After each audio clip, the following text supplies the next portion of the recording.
लेकिन द्वारपालों ने दरवाजा नहीं खोला और अकड़ भी दिखाई कि हम कह रहे तो कह रहे हैं और ज्यादा उत्पात मचाओगे तो मेरे द्वारा तुम्हारा अपमान हो सकता है। सनत कुमार जी ने कहा ये तुम्हारी भक्ति वाली भावना नहीं है, ये अहंकार की भावना है और अहंकार भगवान कभी स्वीकार नहीं करते। ये तुम्हारी राक्षसी प्रवृत्ति है जो भगवान के भक्तों का अनादर करने का तुम ऐलान कर रहे हो। मैं श्राप देता हूं कि तुम्हारा वैकुंठ लोक का सुख छूट जाए और मृत लोक में तुम्हें राक्षसी जीवन मिल जाए, तब पता चलेगा कि भक्तों का अपमान करने का अंजाम क्या होता है। ऐसा श्राप देकर के सनत कुमार जी तो वापस लौट आए अपने भाइयों के सहित। दोनों द्वारपाल भगवान के चरणों में जागरे, प्रभु माफ कर दो, हमने ऐसे ऐसे सनत कुमार जी का अपमान कर दिया, उन्होंने हमें श्राप दे दिया। भगवान ने कहा द्वारपालो,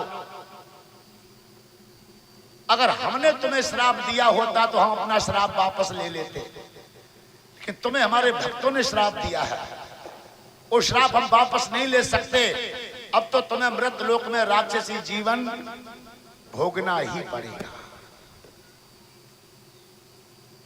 भक्तों के अपमान करने वालों को वैकुंठ लोक में कई जगह हम नहीं दे सकते।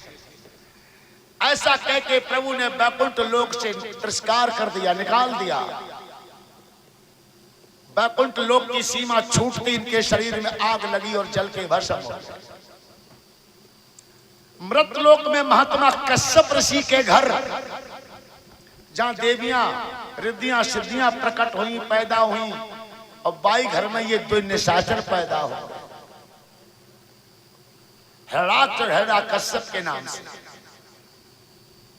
जैसे जैसे ये बढ़ते थे सब नीच हरकतें करते थे, बच्चों को मार गिराते थे, लोगों के घरों में आग लगाते थे। महात्मा कश्यप ऋषि बड़े परेशान।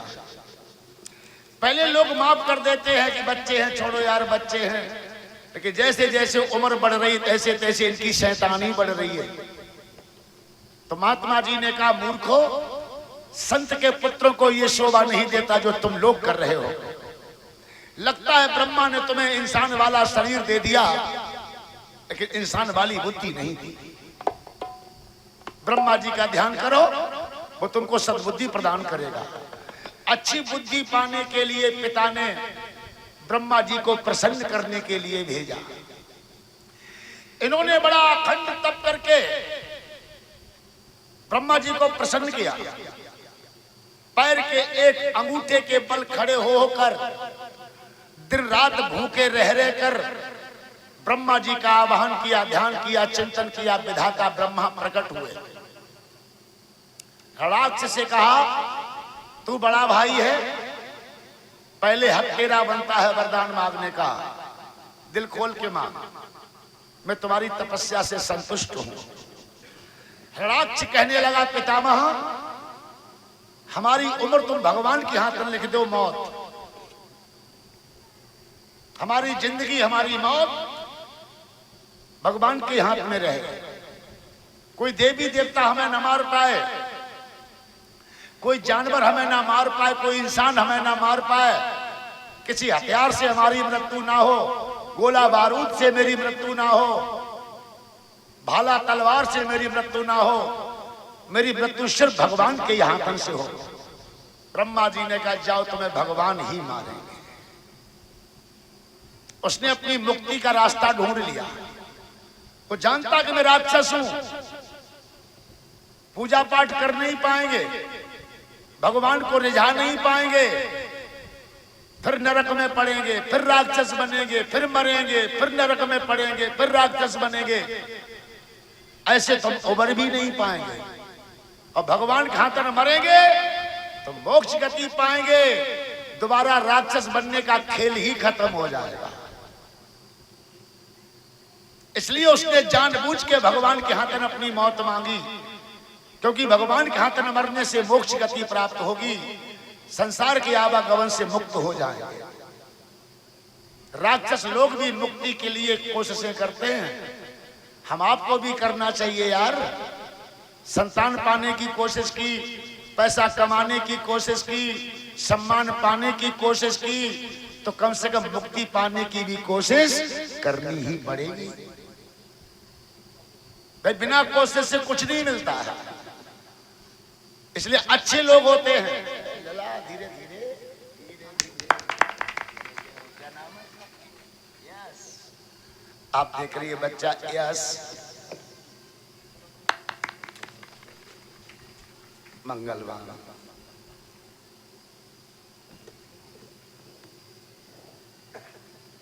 क्या नाम है इसका? कार्तिक। ये बच्चा कार्तिक और यस दोनों ये क्षत्रिय वंश में उत्पन्न हुए हैं।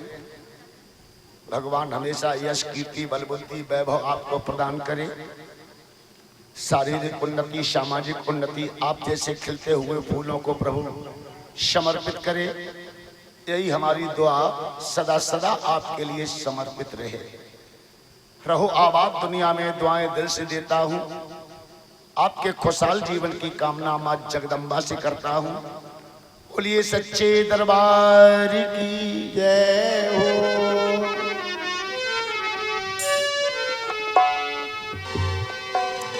राम जी राम जी राम जी राम जी राम जी राम जी राम जी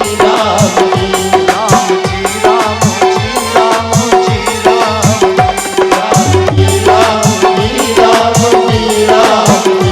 आज दुनिया है प्यासी तेरे नाम, आज दुनिया है प्यासी तेरे नाम, आज दुनिया है प्यासी तेरे नाम, आज दुनिया है प्यासी तेरे नाम। राम जी राम जी राम जी राम, राम जी राम जी राम जी राम। आज दुनिया है प्यासी तेरे नाम, आज दुनिया है प्यासी तेरे नाम। राम का नाम लेकर जो मर जाएंगे, राम का नाम लेकर जो मर जाएंगे, वो अमर नाम दुनिया में कर जाएंगे, वो अमर नाम दुनिया में कर जाएंगे, वो अमर नाम दुनिया में कर जाएंगे, वो अमर नाम दुनिया में कर जाएंगे। ये न पूछो कि मर कर किधर जाएंगे, ये न पूछो कि मर कर किधर जाएंगे, वो जिधर भेज देंगे उधर जाएंगे, वो जिधर भेज देंगे उधर जाएंगे। राम जी राम जी राम जी राम, राम जी राम जी राम जी राम, राम जी राम जी राम जी राम, राम जी राम जी राम जी राम। आज दुनिया है प्यासी तेरे नाम, आज दुनिया है प्यासी तेरे नाम, आज दुनिया है प्यासी तेरे नाम। टूट जाए ना माला प्रभु नाम की, टूट जाए ना माला प्रभु नाम की, टूट जाए ना माला हरि नाम की, टूट जाए ना माला हरि नाम की। कीमती है ये मोती बिखर जाएंगे, कीमती है ये मोती बिखर जाएंगे, कीमती है ये मोती बिखर जाएंगे, कीमती है ये मोती बिखर जाएंगे। राम का नाम लेकर जो मर जाएंगे, राम का नाम लेकर जो मर जाएंगे, वो अमर नाम दुनिया में कर जाएंगे, वो अमर नाम दुनिया में कर जाएंगे। राम जी राम जी राम जी राम, राम जी राम जी राम। आज दुनिया है प्यासी तेरे नाम, आज दुनिया है प्यासी तेरे नाम।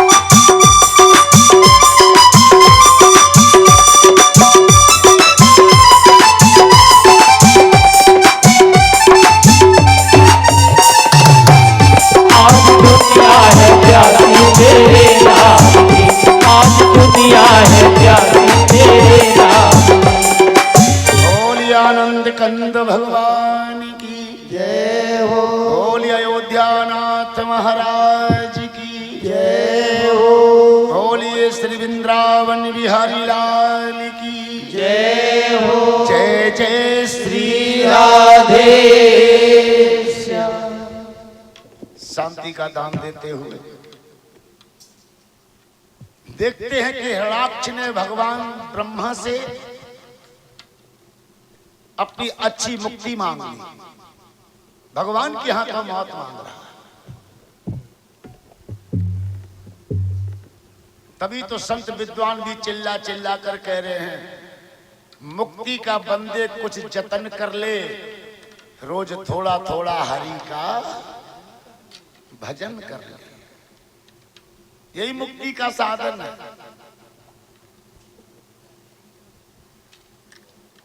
जग में है भक्तों की यही निशानी, अच्छे कर्म हो और हो मीठी बानी, बाणी से हरि का भजन कर ले, रोज थोड़ा थोड़ा प्रभु से मिलन कर ले।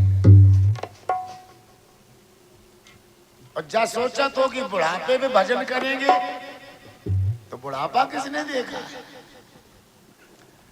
भजन कर मस्त जवानी में बुढ़ापा किसने देखा यार? मिला मिला ना मिला, और मिल भी गया तो शरीर अस्वस्थ रहेगा, भजन करने की शक्ति ही नहीं रहेगी। रहीम दास जी ने कहा है, भक्तों हरि का भजन कर जब लग सुखी शरीर, और अंत समय पछताओगे जब अंग अंग हो गए पीर। परेशानी में दिमाग फंसेगा कि भजन करोगे। आंख में तनैया जाला, मोतिया बिंद हो जाएगा, दिमाग वहीं लगा रहेगा। आंख में तनैया जाला, नाक से बहेगा नाला, लाठी से पड़ेगा पाला बुढ़ापे की जिंदगानी। पड़े पड़े वस्त्रों में करोगे मलमूत्र त्याग, पड़े पड़े थूकते रहोगे पीकदानी में, शक्ति ही रहेगी नहीं, भक्ति क्या करेंगे आप? इसलिए कर लो तुम भगवान का भजन जा जवानी में। मुंह में ना ही रहे दांत, कहे और राम, निकले आम तो हुई काम। जिनके दांत नहीं वो का राम कह पाते, कह के देखिए आम आम करोगे सीधे सीधे हवा निकल जाएगी ना। इसलिए मौका है राम नाम जपने का यार। तभी तो संतों ने कहा है, भक्तों हरि का भजन कर जब लग सुखी शरीर। सुखी शरीर में जो कर लोगे वही कर लोगे, अंत समय पछताओगे जब अंग अंग हो गए। इसलिए भगवान का स्मरण चिंतन जरूरी है। श्वास श्वास में राम कहो प्रथा श्वास मत खोए, और ना जाने जा सांस को कब आवन होए ना होए, कोई पता नहीं। चलते ही कथा स्तर पर हिरण्याक्ष ने भगवान ब्रह्मा से भगवान के हाथों अपनी मौत मांग ली। भगवान कहा तन मरेंगे, मोक्ष गति पाएंगे। हिरण्याकुश से कहा तुम भी वरदान मांग। हिरण्याकुश बोला हमें अमर कर दो, हम मरना नहीं चाहते, हमें भगवान भी न मार पाए। ब्रह्मा जी ने कहा ऐसा नहीं हो सकता, ये मृतलोक है, यहां आएगा तो जाएगा, और जो जैसा करेगा वैसा फल पाएगा। इन दो चीजों पर किसी का जोर नहीं चलेगा। जो आता है वो एक न एक दिन जाता है, और जो जैसे कर्मन के बीज बोता है वो वैसा फल पाता है। ये कुदरत का संदेश है, कुदरत का कहना है। इसलिए भाई हिरण्याकुश मरेगा तो जरूर, मौत से नहीं रोक पाएंगे। वरदान जो चाहो हमसे मांग ले। अच्छा तो देव वरदान, हम घर के भीतर ना मरे और घर के बाहर ना मरे। ब्रह्मा ने कहा जाओ दिया वरदान, लेकिन मरेगा। हाँ तो ये समझ ले कि हम मरे बच गए, बच नहीं गया, मरेगा।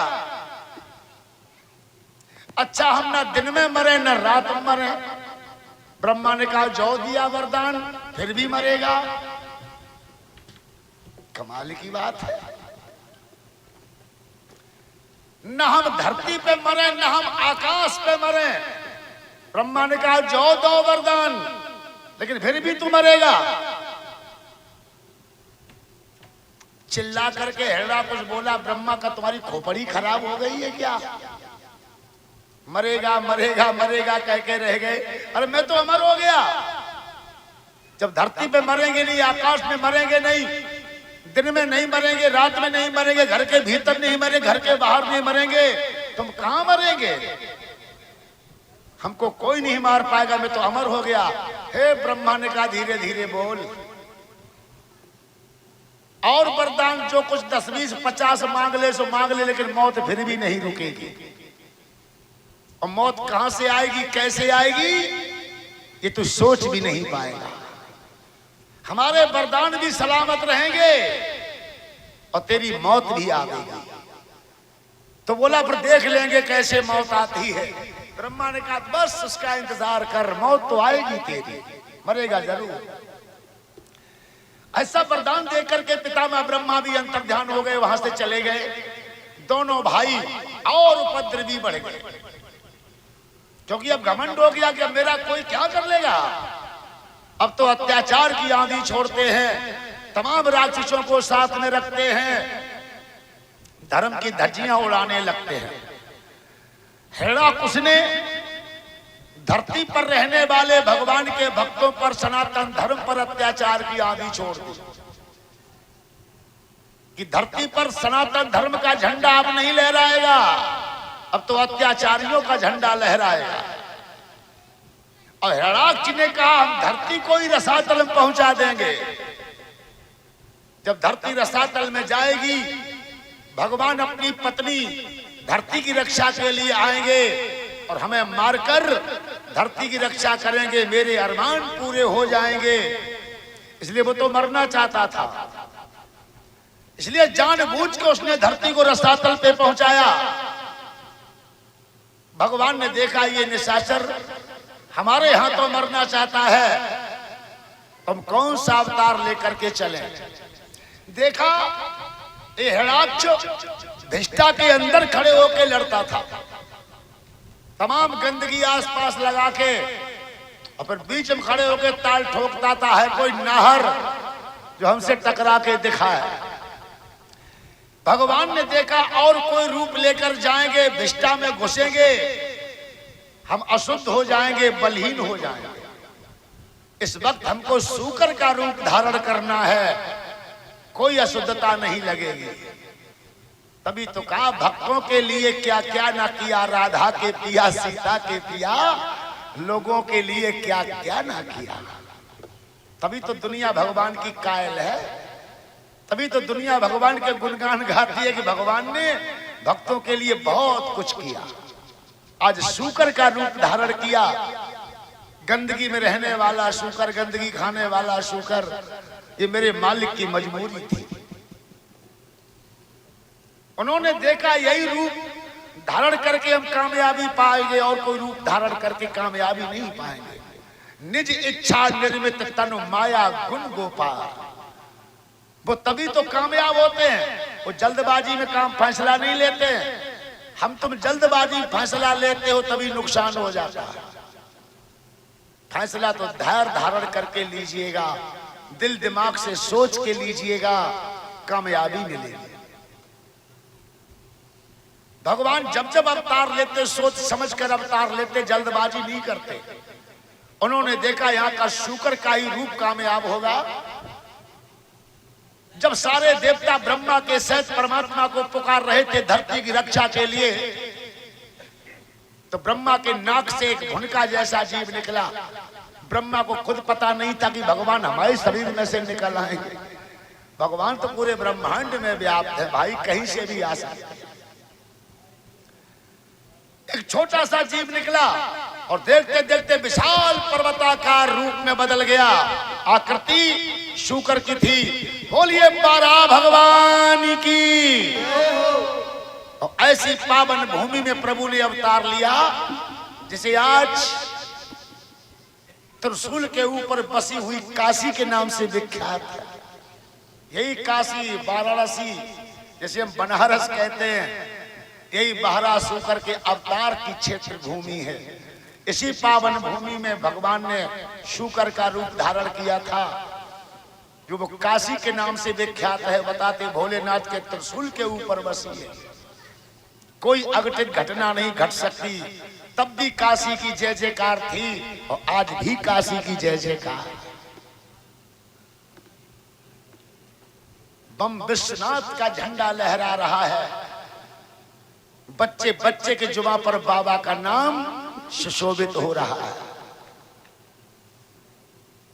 उसी क्षेत्र में भगवान शूकर के रूप से प्रकट होते हैं। हिरण्याक्ष के पास जाकर गंदगी में प्रवेश कर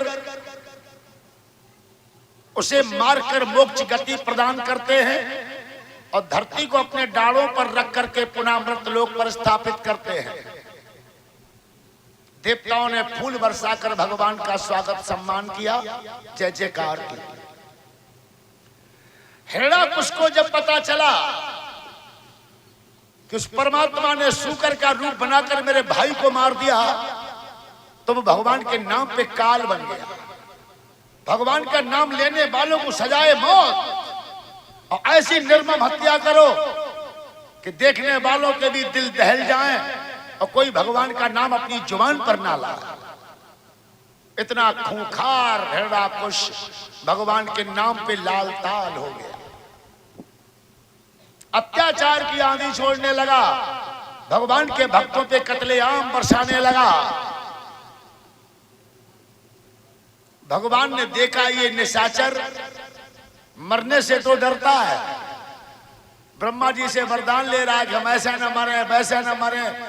अरे तू मरने से डरता है तो मरने वाले काम ही काहे को करता है? जो लोग मरने से डरते हैं वो मरने वाले काम ही नहीं करते हैं। और जो मंद बुद्धि के लोग होते हैं, आक्रांता, उग्रवादी, राक्षस प्रवृत्ति के लोग होते हैं, और मरने से तो बहुत डरते हैं लेकिन काम मरवई वाले करते हैं। प्रभु ने देखा ये निशाचर मरना नहीं चाहता है तो हम भी नहीं मारेंगे। इसका बड़ा भाई हमारे यहां तो मरना चाहता था, इसलिए मैंने उसको मार दिया। और ये मरना नहीं चाहता तो नहीं मारेंगे लेकिन सुधारेंगे जरूर, और जब किसी तरह बाज नहीं आएगा तो मार भी देंगे इसको। करई सदा सबकी रखवारी और जिम बालक राखे महतारी। बच्चा बिगड़ता माता प्यार से समझाए, पुचकार के समझाए, फिर ललकार के समझाए, फिर फटकार के समझाए। अब वो तऊ ना है मात में दये चाचे गाल पे तमाचे, अब तो मानेगा। फिर वो मार के समझाती है। यही भगवान का सिस्टम है। पहले वो तमाम तरीकों से हमें तुम्हें समझाते हैं, और जब निशाचर बाज नहीं आते तो सीधे काल हवाले कर देते, फिर उन्हें जिंदा रखते ही नहीं। इसलिए भगवान ने सोचा पहले इसको समझाएंगे, मारेंगे नहीं। ये किसकी मानेगा? ये तो काऊ की नहीं मानेगा। भगवान ने कहा मानेगा, ये अपनी औलाद की मानेगा। दूसरों को तो ये मार डालेगा, दूसरों की नहीं मानेगा, लेकिन अपनी औलाद की मानेगा। इसलिए बाई के घर में भगवान ने चौथे नंबर का एक बच्चा पैदा किया जिसका नाम प्रहलाद रखा गया। जैसे हम लोग भक्त प्रहलाद के नाम से जय जयकार आज भी कर रहे हैं। जब तक बच्चा था, और जब 4-5 साल का हुआ प्रहलाद, विद्यालय में आने जाने लगा पढ़ाई लिखाई करने के लिए। भगवान ने देखा अब मौका बढ़िया है प्रहलाद को आत्मज्ञान देने का। तो प्रहलाद को आत्मज्ञान भगवान ने कुम्हारिन अम्मा के माध्यम से दिया। पहले गर्भ में आत्मज्ञान दिया था, लेकिन गर्भ की बात सबको याद नहीं रहती है यार। भगवान गर्भ में सबको आत्मज्ञान देता है, प्रहलाद कोई नहीं सबको देता है, लेकिन वो गर्भ की बात सबको याद नहीं रहती, वो क्षेत्र अलग है। इसलिए गर्व की बात प्रहलाद को याद नहीं रही। राक्षसों के घर में पैदा हुआ, सब राक्षसी काम देख रहा है, ना भगवान का सम्मान देख रहा है, ना पूजन देख रहा है, ना भगवान का कहीं नाम सुन रहा है। शाम का वक्त था, विद्यालय से लौट के अपने घर आ रहा था।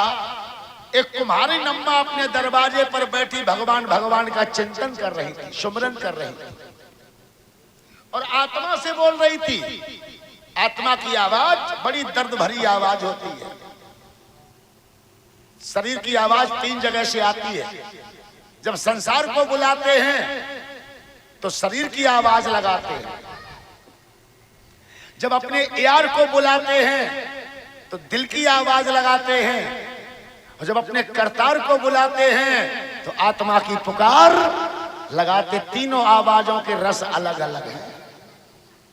संसार को बुलाने के लिए शरीर की आवाज का रस अलग है, और अपने यार को बुलाने के लिए दिल की आवाज का रस अलग है। और जब अपने करतार को बुलाते हैं तो आत्मा की आवाज का रस अलग ही होता है। जब आत्मा बोलती है तो उसकी गूंज अलग उठती है, जब दिल बोलता है उसकी गूंज अलग उठती है, और जब शरीर चिल्लाता है तो उसकी गूंज अलग उठती है। भाई तीनों क्षेत्र अलग अलग हैं।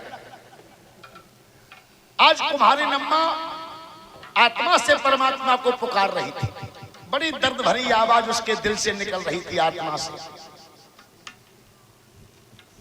प्रहलाद रुक गया, बूढ़ी अम्मा के पास गया। मां, आज तुम किस बात पर रो रही हो? क्या हो गया तुम्हें? और ये भगवान भगवान तुम पुकार रही हो, ये भगवान कौन है? क्या है भगवान? कहने लगी, लल्ला भगवान वो है जिसने सारा जगत बनाया, जिसने सारे संसार का निर्माण किया, वही भगवान है।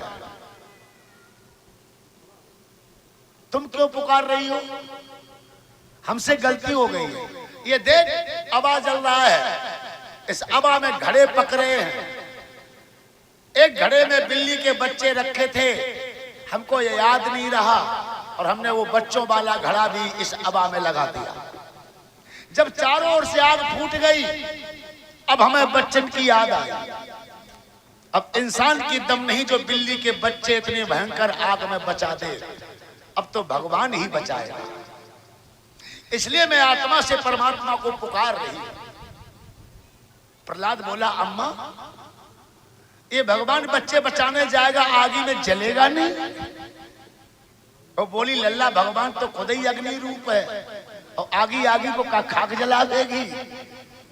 वो तो खुद ही अग्नि स्वरूप है, प्रकाश रूप है। पवन उड़ा नहीं सकता, उसे जल डुबा नहीं सकता, आग जला नहीं सकती, जहर मार नहीं सकता। जाई बात का वो भगवान है। उसके नाम से जल थल हो जाते हैं, उसके नाम से अग्नि शीतल हो जाती है, उसके नाम से जहर अमृत बन जाता है। इसी बात का वो भगवान है, इसी बात का वो पार ब्रह्म परमेश्वर है। आत्मा की पुकार को सुनता है, इसलिए मैं आत्मा से उसको पुकार रही हूं, बिल्ली के बच्चों की रक्षा के लिए। प्रहलाद ने कहा, ठीक है मां, देखेंगे तुम्हारे भगवान का सुबह करिश्मा। और जब सुबह प्रहलाद ने आकर के अबा खुलवाया तो वास्तव में कमाल हो गया। सारे पके हुए घड़े निकले, और जिस घड़े में बिल्ली के बच्चे थे उस घड़े में आगी छू भी ना गई। कोई आगी का घड़े पर फर्क नहीं आया। कच्चा का कच्चा रखा है और अंदर बच्चे खिलौने कर रहे हैं। उस कुम्हारी नम्मा ने कहा, देख लल्ला, देख मेरे प्रभु का करिश्मा देख। ऐसे वो अपनों की जान बचाते हैं, ऐसे अपनों की लाज बचाते हैं, ऐसे मेरे मालिक अपनों को गले लगाते हैं।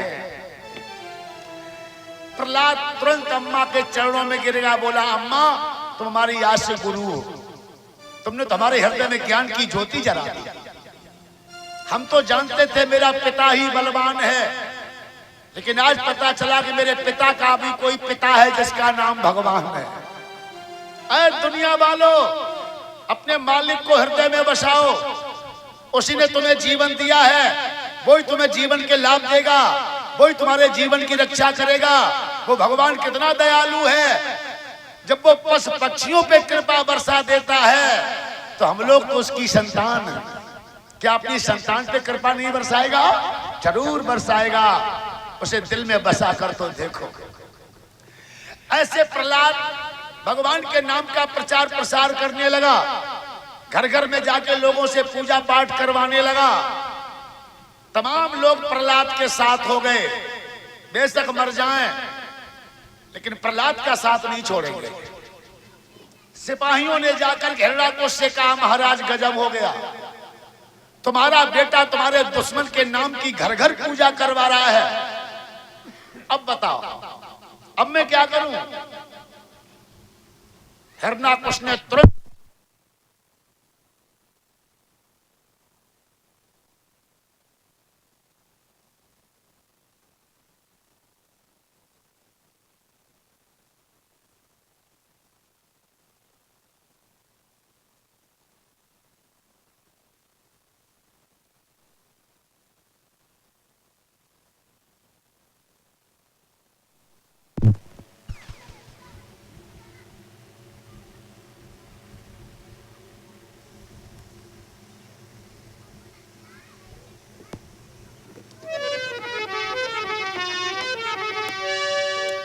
बोली आनंद कंद भगवान की।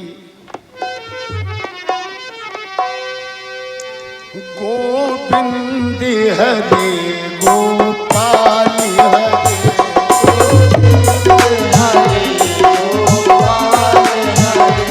गोविंद हरे गोपाल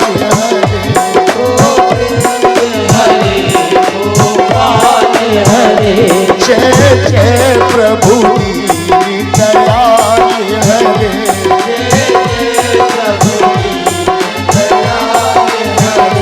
गोविंद हरे गोपाल हरे,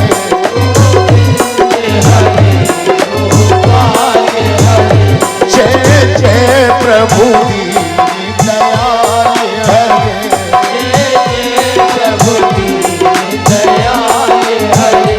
ये नाम बड़ा अलबेला, ये नाम बड़ा अलबेला, ये नाम बड़ा अलबेला, ये नाम बड़ा अलबेला, लगता नहीं पैसा धेला, लगता नहीं पैसा धेला, लगता नहीं पैसा धेला, लगता नहीं पैसा धेला, ये नाम कभी न दिल से बिसरे, ये नाम कभी न दिल से बिसरे, ये नाम कभी न दिल से बिसरे, ये नाम कभी न दिल से बिसरे, गोविंद हरे गोपाल हरे, गोविंद हरे गोपाल हरे, गोविंद हरे गोपाल हरे, गोविंद हरे गोपाल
प्रतिपाल हरे सब संतन के प्रतिपाल हरे गोविंद हरे गोपाल हरे गोविंद हरे गोपाल हरे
श्री वृंदावन बिहारी लाल की जय हो। जय जय श्री राधे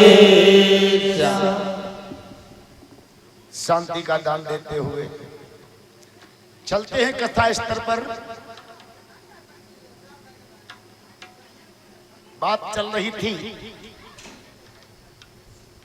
कि प्रहलाद की धार्मिक करनी को देखकर, पूजा पाठ लोगों से करवाते देखकर निशाचर हिरण्याकुश बहुत क्रोधित होता है।